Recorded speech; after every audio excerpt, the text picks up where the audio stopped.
Ever wonder what motivates people to get plastic surgery? Did they regret it? What can we learn from the stories of plastic surgery patients? We're here today to explore those questions and get some of the answers today with my guest, Jennifer Hutchinson, on the Plastic Surgeon Podcast.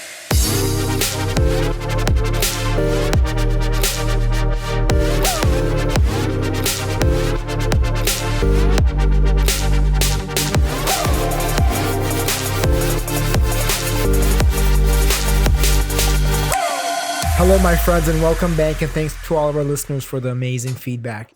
We have had so much fun, and we look forward to more of your insights and suggestions. Please rate and review us on Apple Podcasts to help us get you more amazing content. On the Plastic Surgeon Podcast, we listen to real plastic surgery stories of triumph and pain from real patients and providers to further understand why would they risk their life under the knife. I'm Dr. Sajan, and today my guest is the wonderful, amazing, fantastic VIP Jennifer Hutchinson. We're here today to talk about your journey, how we came to know each other, and the procedure that you underwent, Jennifer. How's your day been today? It's been great. So as we start, I want to tell our listeners what you had done. Tell us, please. I got these beautiful new boobs. So Jennifer had breast augmentation done, and you had gummy bear implants, right? Yeah. Awesome. And she's actually part of our VIP program. So we'll chat a little bit about that too. And just have you share with people what you thought about that. Okay. So Jennifer, where are you from? Originally, I am from Northern California. Where in Northern California? In Napa? Is that where you were born and raised? For the most part. I mean, I went to school and everything in Napa, yeah. And what did your parents do? My mom's a realtor and my dad is in the tech world. Oh, that's cool. And when did you move to Seattle area? 2014. What made you want to move, or what led to it? My husband's from here. How did you meet your husband? Wine tasting in the Napa Valley, like every true love story begins. How long? And that was in 2014, you said? A year or two earlier than that, yeah. And were you with friends? Did he invite you out? How did that happen? No, I was working and he came in with another couple and he swears by love at first sight. Mm-hmm. Mm-hmm. And I took a little longer. Yeah. Yeah. So what did he have to do to get your attention? It was one of those, I'm a big believer in a vibe. It was a vibe. It was a chemistry. Yeah. The day that I met him as a human, knew he existed on this planet, 2 years to the day we got married. Wow. Yeah. And how did he ask you out? Man, he didn't ask me out. So how did it happen? The girl he was with, it was another couple. She slipped me his phone number, which happened a lot in the Valley. Okay. Yeah. And I'd never responded to anyone before, but for some reason I texted him. That's cool. And I was like, hey, how long am I supposed to wait to hear from you? That's cute. And he's like, oh, we're doing a wine tasting at a wine bar downtown. I'm like, great, I'll be there in half an hour. And that's how it started. Yeah. And then the next morning he asked me to coffee. He's a pilot. Mm-hmm. And he was in uniform. Mm-hmm. And that was it. You liked it? Yeah. It was all right. Is he like a private pilot or does he work for a big airline? A big airline. So he's a big airline pilot and you all were living in California. Mm-hmm. And was he living there or was he from Washington State? He lives up here and he moved down there with me for a little bit.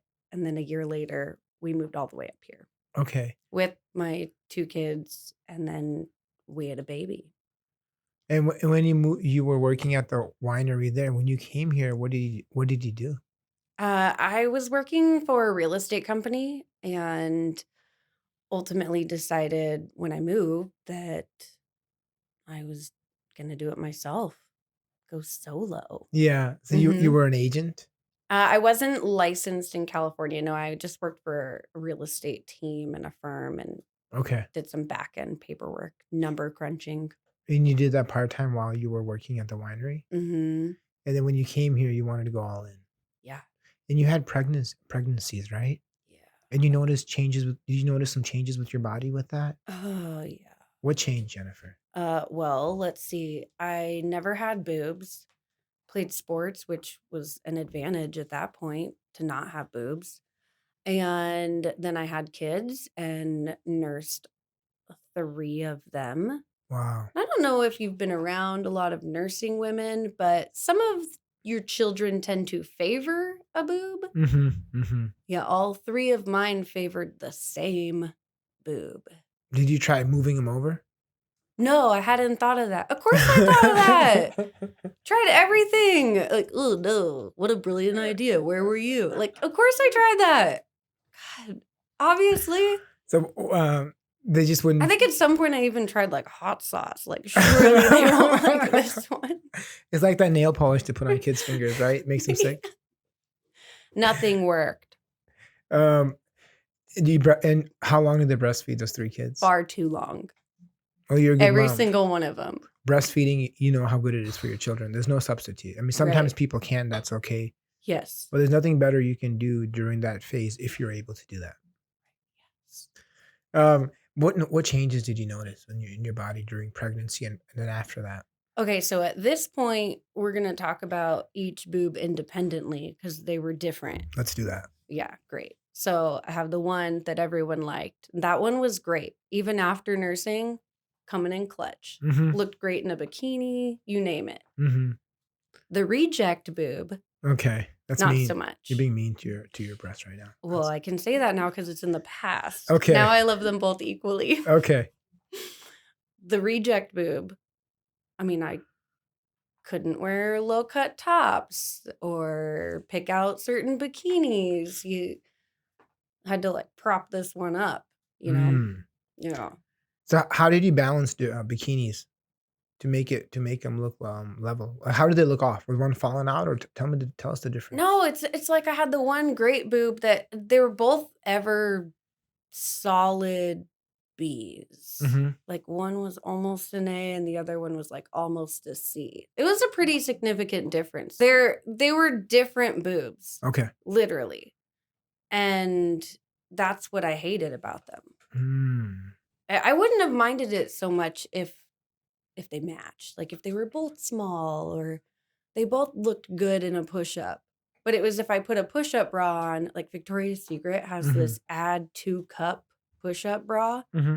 That bra is magic. I think they even call it the bombshell. Uh-huh. That is legit for the bad boob.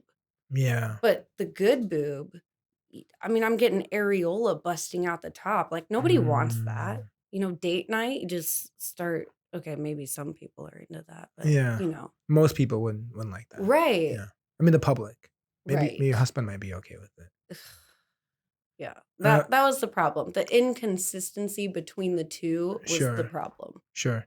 And did you notice any changes anywhere else? Abdomen?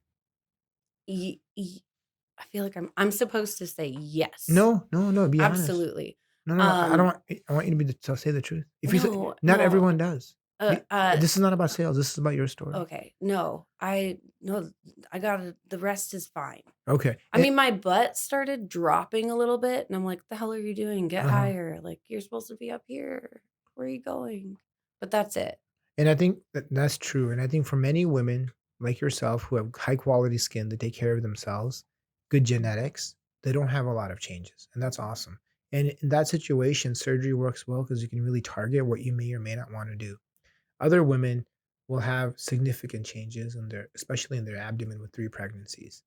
Out of all the patients I've seen, you were probably in the top 5% for the quality of your skin. What? Yes, as far as low stretch marks, good Do I tone. get like a plaque or something? You That's wow. Absolutely.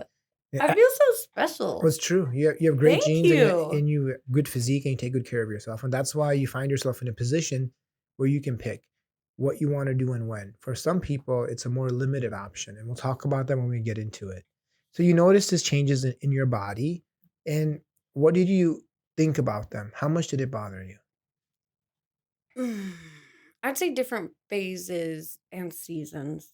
Seasons, obviously. Sweater season, I don't care. Mm-hmm. That's fine. Whatever. Bikini season, I hated it. It sucked. And when did you decide that you wanted to change something about them? After pregnancy number 1. What made you want to wait till you had a couple more? I finances, number Mm-hmm. one. Mm-hmm. And then I knew I wanted more kids, Mm-hmm. and I didn't want to spend the time and the money to do it until I was ready to kind of be selfish Mm-hmm. Mm-hmm. for the recovery, the finances, all of it, all of it. Mm-hmm. Um, Why did you feel it was selfish? Mostly because of the recovery. Mm. I didn't want to take the time away from real life. I'm also a super independent person. I Mm-hmm. don't like to ask for help with anything. And so having that sort of downtime where it is in my best interest to recover and not do things I wasn't ready to prioritize. Would you say you're the kind of person who wants to be in control? Uh, Without a doubt, Mm-hmm. 100%, Mm-hmm. yes. So you think you were scared that you wouldn't have control during your recovery? Yeah, absolutely. In fact, so much so that when we ultimately did have the surgery, my husband and I stayed at the hotel, Mm-hmm. local. Mm-hmm. I didn't want the distractions of our real life and home to play a part in that. Mm-hmm. I needed to compartmentalize. Makes sense. And then after your pregnancies, you came to a point in life where you felt more comfortable doing something, correct? Yes. And what was different at that point? I wasn't needed as much. My youngest is in first grade now. And when she went to kindergarten, it was a whole new world. Not needing to be, as a mom, you are constantly needed. What's Mm-hmm. for dinner? Where's the toilet paper? You name it. You're always needed. You're the answer to everything. When all my kids were in school, it was almost culture shock at all the empty time I had in a day Mm-hmm. and could finally focus on myself, which I didn't know that I was missing. Just to be very clear, it's not like I was missing something, but I Mm-hmm. started working out and just prioritizing myself. And at that point, I started to get in shape, but my boobs were not changing. Mm-hmm. The problems were still there. And how did you start looking for someone to help you for surgery? So I do have OCD, Mm-hmm. and uh, I naturally just, when there's something I'm not familiar with, I want to know absolutely every fucking thing there is to possibly know about that. Mm-hmm. I found a doctor in Southern California that I swore I was going to fly down and go to this doctor and do all these things and whatever. And in my research of that, chickened out, to be honest. And Why? because I didn't feel like it should be that much work. To fly down there and do it all that. Yeah, that Mm-hmm. sounded real extra. Mm-hmm. Like, that's a bit much, Mm-hmm. which I'm glad I had that realization. How did you find that doctor in Southern California? Okay, first, a friend of mine who lives in Vegas Mm-hmm. told me about him. Okay. And then I started following him on Instagram. Okay.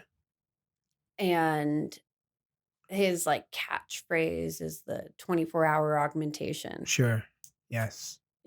So you know the guy. A lot of people use that, and I know what they're referring to when they say that. And then I too researched it and was like, that's not what I want. That's not it. And I stumbled across your marketing and ads and your Instagram page. It's like, Mm-hmm. oh, you've liked this procedure. And I saw one of your links to your Snapchat. Mm-hmm. Then I added you on Snapchat. Mm-hmm. Mm-hmm. And Mm-hmm. it got real quick. What do you mean? If anyone doesn't follow his Snapchat, you should. because it's awesome. Yeah. I'm not, I don't have a sensitive stomach. I'm not, Mm-hmm. I can see everything, and I was glued to my phone for countless hours. Oh, that's awesome. So No, it was awesome. I don't know if you remember when we went in for my surgery, I was like, "You're gonna snap this, right?" yeah. And you did. And I Yes. watched it like 8 times. That's awesome. We'll pull it and link it. That's great. So on Snapchat, I stream surgeries live for the patients that give us permission, obviously. And a lot of doctors tell me I'm crazy because no one really does that. A lot of people will stream here and there, but not the whole thing. Well, why did you like that? Because I'm a control freak? So you felt it gave you control because you knew what was going to happen, Yeah.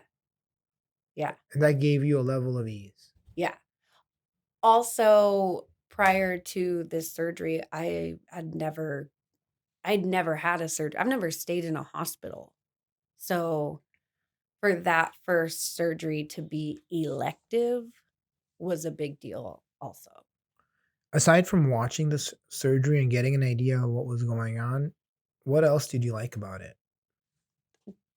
The transparency was key. Hmm. 100%.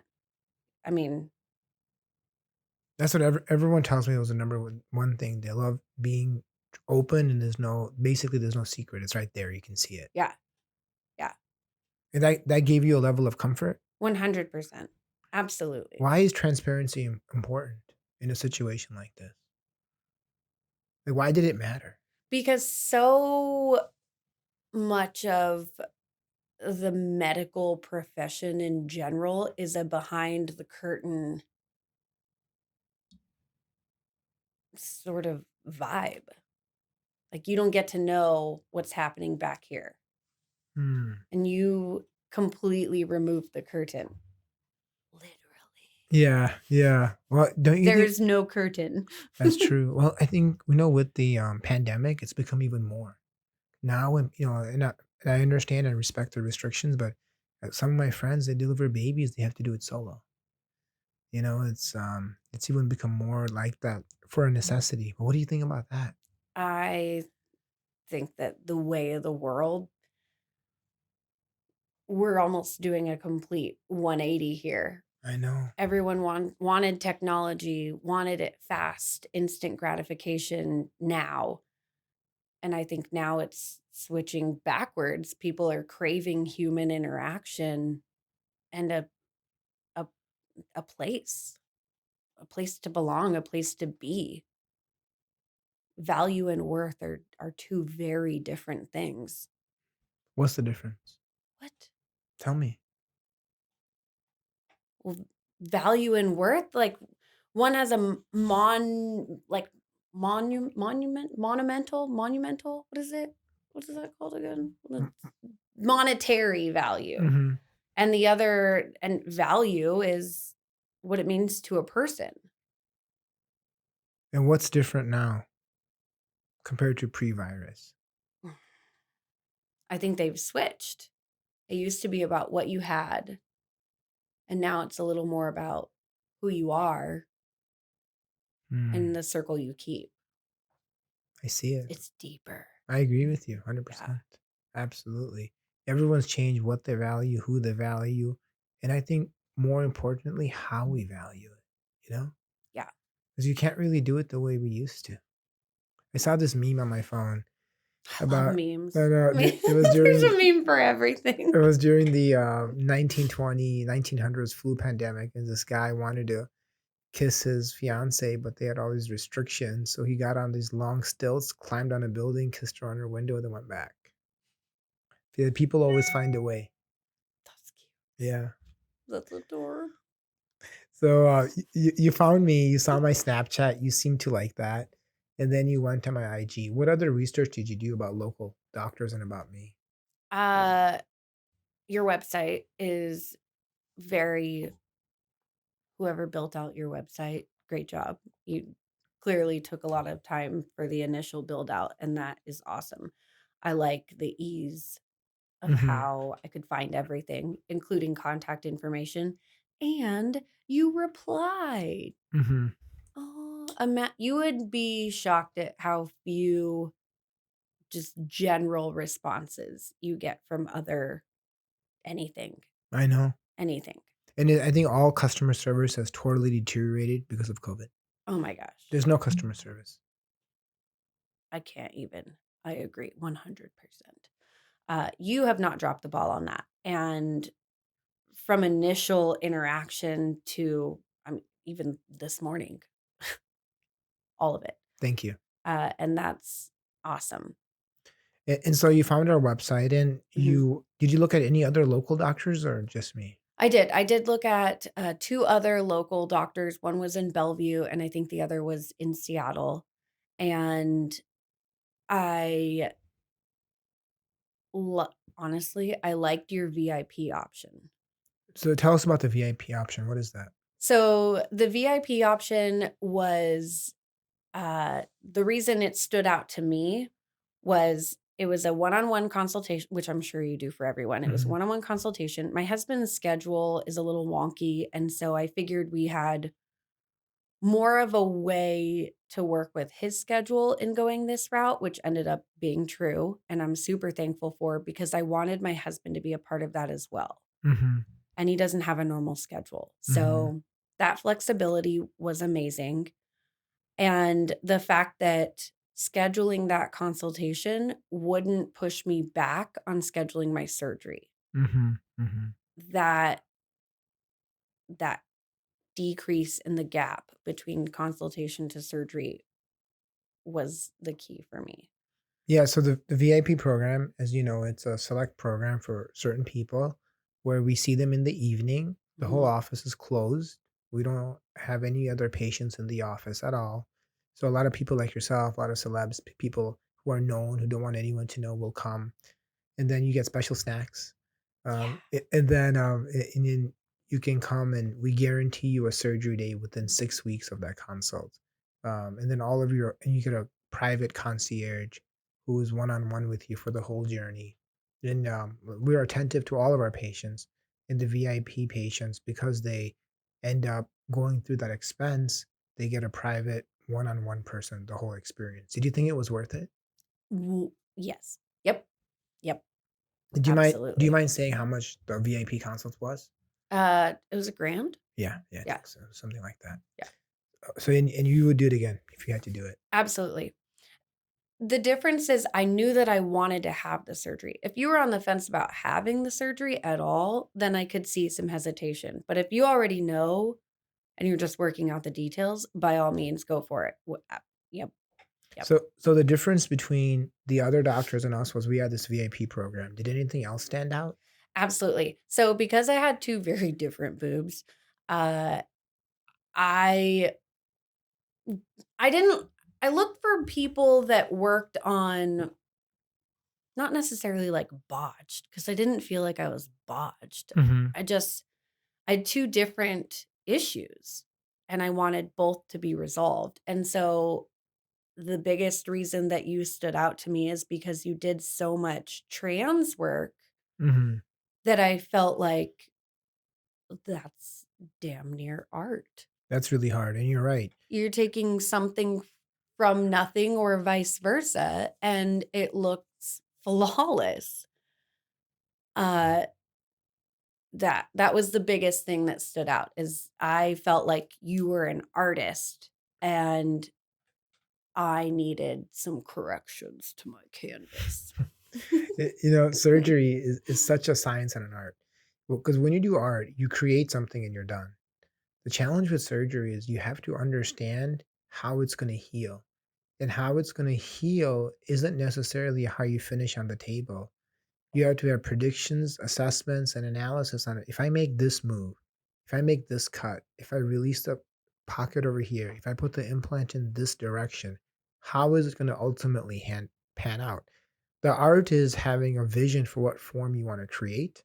And and yours was especially challenging. I'll talk about that.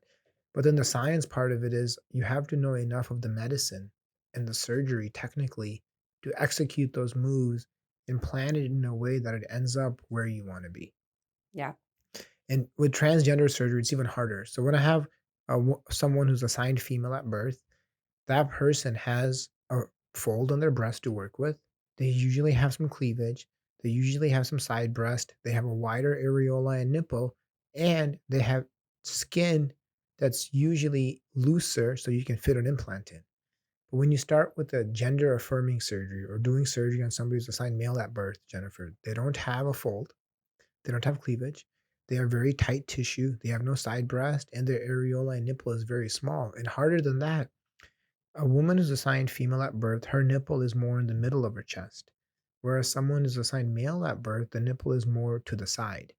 So adjusting an implant around that is quite a bit of effort. And I can tell you this, every gender affirming or transgender surgery I do makes me a better surgery for the non, and vice versa. It really complements each other, because if you can create shape and form when you have nothing to start with, literally, and then when you go and do a case where a woman has some of these things, it's much less challenging and much more predictable. So they feed off each other. But doing the straightforward, more quote unquote straightforward female cases helps you understand what is the anatomy that's desired, what's favorable, and what am I trying to create. Yeah. Because to create something new, you have to know where you're going. You're not just throwing an implant in there. You have to create a feminine physique, right? Yeah. So you came for your consultation on our VIP program with your husband, who was such a sweet guy. And we looked at your anatomy, and you had some ptosis or sagging. And I know you weren't necessarily expecting that. So when I did my measurements, things were a little bit on the lower side, and we were debating whether or not we should do a breast lift, right? Well, we were not debating. We were discussing. I was committed. So all of my research got me into your office. Yeah. Mhm. That conversation, that initial consultation with you sealed the deal, and not in the way that I anticipated, because I basically left that appointment with not getting my way, Mhm. because you told me no for good reason, Well, which for the record, I am very thankful for. so what did I say no to? I wanted huge boobs, like just fill them up. Yeah. I've nursed 3 kids. Take the big one, get the other one to match, and just fill them up. Go for it. And I remember this was so funny. I think I even described it that way. Yes, yes. And the one thing you said, no one's ever told me this. And you were like, Jennifer, what's your goal? Like, I want to motorboat my husband. And our staff still, everybody at the office loves you and remembers you for that comment. Whoop, whoop. Not what I wanted. So you wanted very large implants. Yeah. And my concern with that was because you had some sag. So I don't mind doing large implants. I have nothing wrong. That's what I mainly do. The challenge I had in your situation was your fold was high and it was tight, and your breasts were a little bit on the low side. So if I would have put big implants, Damn these kids. My concern was, sure, I could throw the implants in there. That's not a problem. Your look would have been bad because you would have had a double bubble or double crease, and you would have ended up regretting it. Yeah. Now, if you didn't have ptosis or sagging and your fold was more flexible, absolutely, I could go 5, 6, 700, 800, whatever you want. I do that all the time. But in your particular situation, we have to adjust the surgery to your anatomy. So we said, okay, Jennifer, I think a big implant's not going to work well for these reasons in your particular case. And we said, if you want a really big implant, then we'll have to do a lift with an implant at the same time, because I'll need to move the whole anatomy. So why? Because if I put a really big implant in a woman whose fold is high and her breast is low, she ends up with 2 creases. Basically 2 breasts on each side, one with the nipple on top and one without, right? Nobody wants that. I felt like one on each side would be enough. Yes, yes. And then we talked about doing a lift, which many people are okay with, but it's a cut around the areola, down on the side. You have more scarring, more recovery, twice as long of a surgery. And then I gave you another option. I said, well, Jennifer. Which was your way. You were like, or you could do my way. Uh, My recommendation, I think, is the words you said. And that's correct. Yes. You have to use very qualified words, right? So the other option would be this. We can do an aug lift, big implants, and get it done. But based on your age, your wants, your desires, I felt it might not be the best option based on what you're looking for.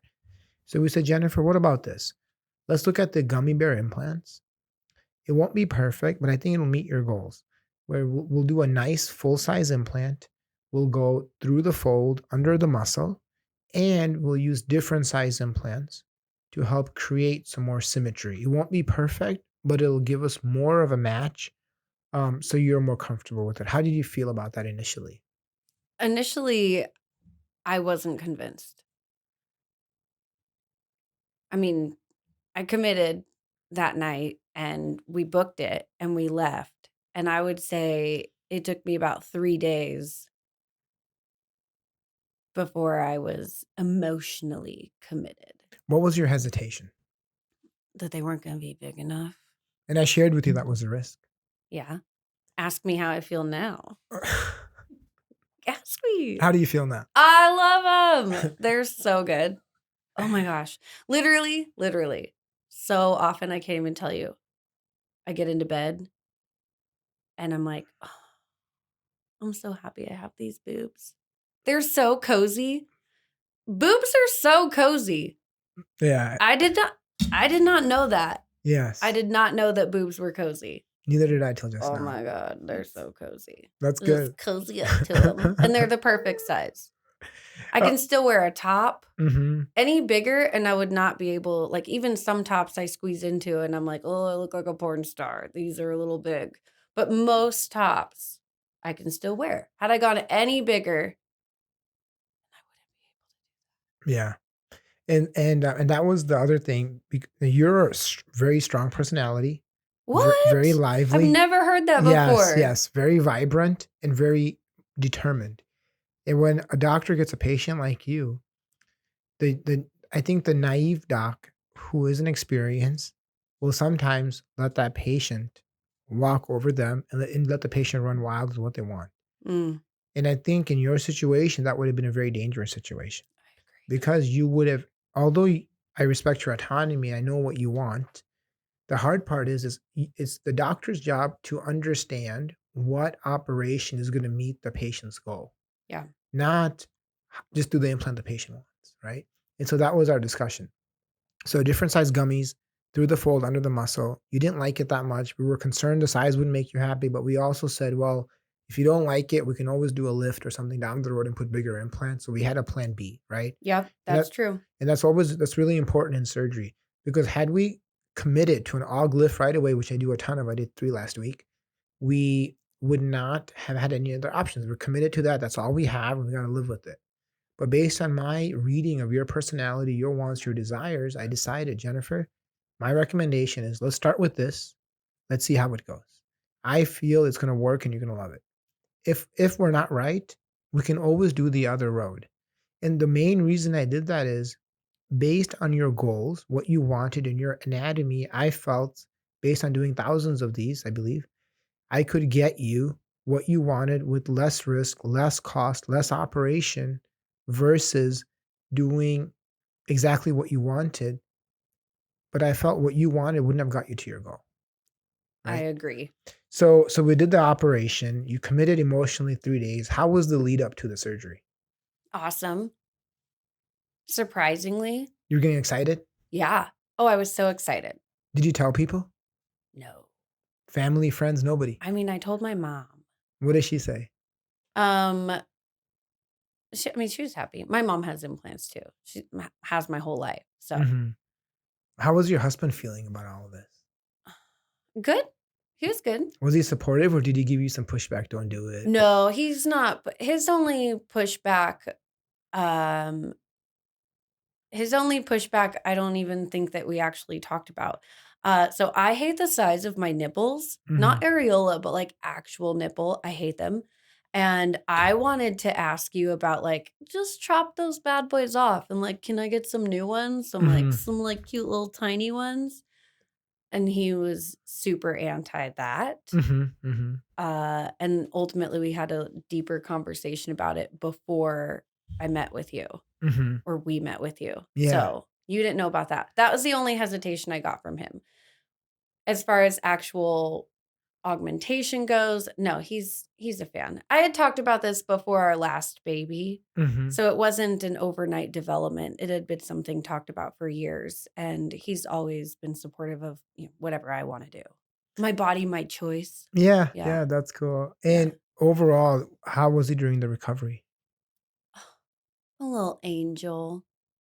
He was.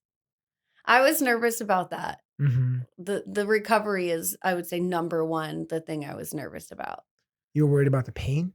No, not the pain. I I don't I don't sit down and be quiet very well. Mm. Surprised. I know, shocking. So being required to sit down and be quiet was a little stressful. Mm-hmm. Yeah. So I am glad that we didn't go home. We stayed at the hotel, Mm-hmm. and I think for you 2 or even 3 nights just to be, really comfortable. And I'm glad we did that. I And highly recommend that for mm-hmm. anyone that has any kind of real life at home, Mm-hmm. including a fish. From a fish to children, check out. Yeah. So leading up to surgery day, did you stay in the hotel the night before or did you stay at home? We stayed at home the night before. Then you came in the morning for your Uh-huh. case. Were you nervous at all in the morning? Slightly. And then we did our markings. We measured everything. We Yep. confirmed the size. Yep. And then we took you back and we snapped the case. I was really, really concerned that you guys were going to confuse them. I know you I kept had a telling me dream that. the night You before. told me that. I wrote the sizes on your breast so you would feel better about it. That would be the only part. Like, I was freaking out about that. I had a dream that you guys confused the boobs, and I already had a bad one and a good one. And I didn't want a really good one and a really bad one. So when I was marking her for surgery, Jennifer tells me, Doc, I had a dream you put the wrong size in the wrong breast because we were doing different size gummy bear implants. And you hear these crazy stories of in other places, people take out the wrong kidney and this, that, and the other thing. So basically, to help her relax, obviously, thank God I've never done that, never planned to. We quadruple check. We have 4 checks before we do an implant. But we also took a surgical marker and I wrote the sizes on each breast, so Jennifer felt good about it. Yeah. Right. And then we went back. Anesthesia happened. Surgery happened. How was it? Do you remember right after or no? Even the staff in the operating room before you came in, Mm-hmm. they were like, "Okay, are you feeling good? Relax." Like, made sure I was comfortable. And I was like, "Do not mix them up." And he's like, "I'm not. We're not. I promise." Mm-hmm. Mm-hmm. Multiple people. Everybody knew that. Dude, that's so funny. I was really nervous about that. I don't remember waking up. And then Sorry about that. No, that's for a lot of people. We give medicine that actually that's a relaxing medicine. It's called Versed or midazolam. And actually, what it does is it gives people a side effect or effect, whatever you want to say, amnesia. It makes you relax, but you won't remember stuff after getting it usually. Yeah, I don't remember. I remember being in the hotel, waking up. I've been told I was awake before that. Mm-hmm. Mm-hmm. Were you having pain that same day? No. What about the next couple days? Nope. And during my surgery, so one of the things I do that a lot of doctors don't do is I use a lot of Tumescent Anesthesia. So what that is we take fluid saline, we mix it with lidocaine, mix it with epinephrine and some antibiotics, and I inject that into the area before I make my cuts. By doing it that way, people oftentimes will have less pain. So they've done studies on this. Because some doctors are like, well, the patient's asleep. Why should I still put local? So the funny thing is, even though you're asleep, if you put local and numb the area before making the cut, you have less pain after. Interesting. So I believe in that. It takes a little bit more time, but for someone to have a better result, it works. So we did that. We did your surgery. You went home. You came for the post-op. Things went well. Yep. But we had a little hiccup. Remember the hiccup? Weeks later. Yeah. Weeks later. So you came. I thought I was your poster child. You still are. But sometimes people have hiccups especially strong people who do what they want. So, right? That's okay. So we did the operation. It went well. And then Jennifer calls us. I think it was 2 weeks after. And saying, Doc, I'm having a little drainage. I think it was longer than that. Maybe 3 weeks. So it was within a month. I think it was right at it's got to be right at the 4-week mark because you had cleared me to ease back into things. Mm-hmm, mm-hmm. And I remember you said you go 50%. Yes. And then step up. Yes. And day 2 of my 50%, I went to a yoga class. Mm-hmm. It was hot yoga, right? If I remember. No, regular. Yeah. And then, so you did yoga, and then you noticed some drainage from your incision on one side. It was the right side, I believe. A day after, correct? I busted a hole in my boob. Mm-hmm. Let's just call it what it is. Yes. Busted a hole in my boob. So a suture was damaged, and Jennifer had some drainage. And then you waited 1 to 2 days to call us. Correct? Yeah. In hindsight, that was poor choices. That's my bad. Okay. That's my bad. And you yelled at me about that too. You were like, you should have called me right away. I'm like, holes in your boob aren't normal. Sorry about that. Whoops. I would say I redirected you. Yeah. To the seriousness of the situation. To anyone else, if you get a hole in your boob, call right away. So the hole was in the incision, and Jennifer had some drainage. What likely happened was during her yoga stretches, she popped this area that was still healing. Why? So Some that good. Yeah. So during when your wound is healing, it takes about 6 weeks to get up to 75% of the original wound strength. So of your normal skin. So sometimes during certain maneuvers or movements, you can do that. So you popped a little hole, drainage for a couple of days. We got you. You called. I think I called you back within a couple hours of getting your email, within an hour, something like that. You didn't call us. You emailed us. That's right. Yes, and then they said, and obviously, when we get something like that, it's red alert. So the team contacted me right away. I was in clinic, so I got you on the phone within me seeing the email within 15 or 20 minutes. And we started you on some extra antibiotics to help the healing. Yeah. You didn't have an infection. You had a little small open area or hole in the boob, as you say. And then it didn't feel small. It was a big deal. A smooth area with a hole in it. It did feel large to me. Absolutely, it was a big deal, and that's why I nicely redirected you on that situation. And then we saw you within a day. We got you on antibiotics immediately, and it slowly healed. Right, no problem, no concern. She didn't have any. She didn't have it. Thank God, so far. She's not going to. But we had no capsular contracture, no infection. Implants were perfect. We got her on antibiotics. We had her decrease her activity, and then Jennifer healed perfectly, and no issues at all so far. Yep. Are you happy you had it done overall? Yeah, I feel like we're skipping over something super cool and important that happened though. So because my boobs were so different and I wanted them so big, one of the ways or things you shared with me that I wasn't aware of was that the folds in my breasts were so different, where their crease was so different. Yes.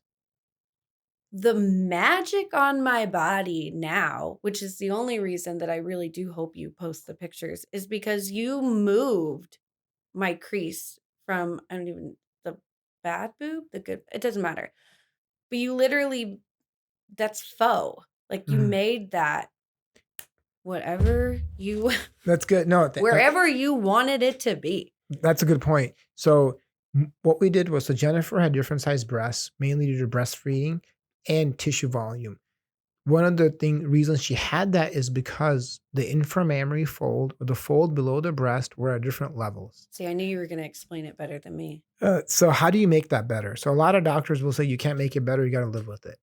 But my plan to make that better was to use different size gummy bear implants. I put a smaller implant in the breast that had more tissue, and the breast that had less tissue, I put a bigger implant. Now, the breast with the less tissue also had a higher inframammary fold. So it's not easy to do, but I move that fold more than the other breast and bring them at the same level. And that's tricky, because if you don't do it right, what happens is your nipples will become cross-eyed. And I don't think you know that. No, I did not know that. Yes. So if that maneuver isn't executed perfectly, one nipple can point to the sky and one can point to the floor like Snoopy, and it's a disaster. That didn't happen. Yes. So that was a challenging move, but it's a hard move, because to do that, you have to understand the pre-nipple position, how the implants are going to change the nipples, because putting the implants in changes the nipples, and how changing the fold is going to change where the implant's going to sit. So there's like a million variables that you got to adjust. So we were able to do that very successfully in your case. Now, one of the reasons I preferred the gummy bear shaped implants is because it gives me more control on how I move the fold. Whereas the round implants, in my opinion, I have less control on how exactly the fold is going to settle. Because the gummies sit where I put them, I know where things are going to end up. So there's a lot of nuance to that. Wow. Yeah. So a few things there, but I tell you a lot, but some things you come to me because you expect a level of expertise, you expect a level of dedication, and you expect a level of performance, right? That's why people come Yeah. to me from all over the country. And so those are all those things I think about. Sometimes when I see a consult, I'll go through my recommendations. I think sometimes people will think, oh, he's just recommending in 5 minutes, right? No, no, no.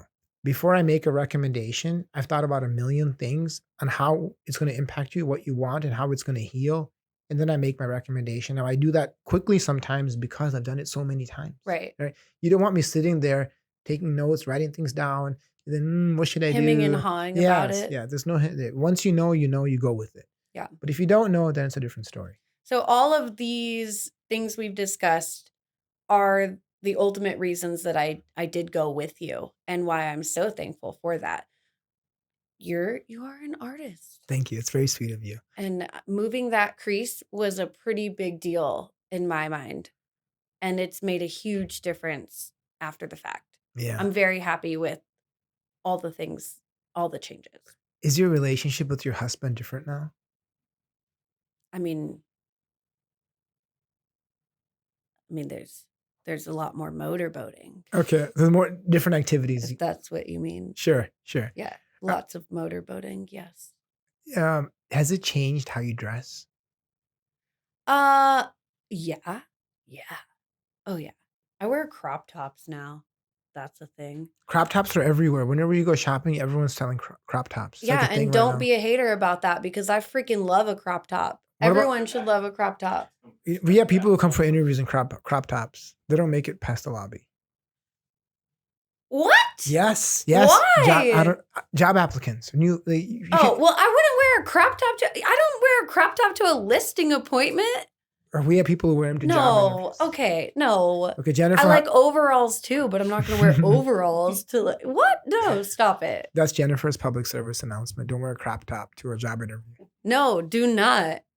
And don't offer me gum either. That's my worst interview experience. I had called someone in for an interview and they were like, "Did you want some gum?" Oh my God. No, and neither should you. Next week's clinic talk, we had an applicant try to jump one of our executives who refused the interview. Literally. I'm going to save that one. What do you Yes. fight them? Yes. I was like, does that mean something different now than what I thought it meant? No. Anyway. So I love the clinic talks. How do you feel about your body image now? I love it. It's great. Here's the thing though. It had I didn't have body image issues before. Mm-hmm. What it's done now is create a whole nother sense of pride and dare I say ownership, because it is ownership technically. Like it is an aftermarket purchase.